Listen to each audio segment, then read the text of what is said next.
তৃতীয় কোনো ব্যক্তির কথায় কান দিবেন না। সুখের জীবনটা তছনছ হয়ে যাবে। কষ্টের মধ্যেও সুখে থাকা যায় যতক্ষণ না আপনি তৃতীয় কোনো ব্যক্তিকে আপনার জীবনে ঢুকাচ্ছেন। আমাদের সমাজে এমন একদল মানুষ আছে যারা অন্যের সুখের সংসারে অশান্তির কারণ হয়। আমাদের সমাজের ছদ্মবেশী দরদিরা সুখের জীবনে অশান্তির দাবানল জ্বালিয়ে দেয়।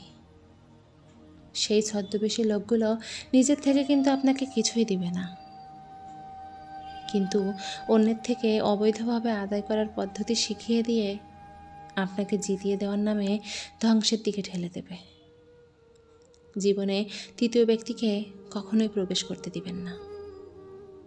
আর যদিও কোনোভাবে ঢুকে যায়, তাহলে যথাসম্ভব তার কথা কানে তুলবেন না। তৃতীয় ব্যক্তি হতে সাবধান।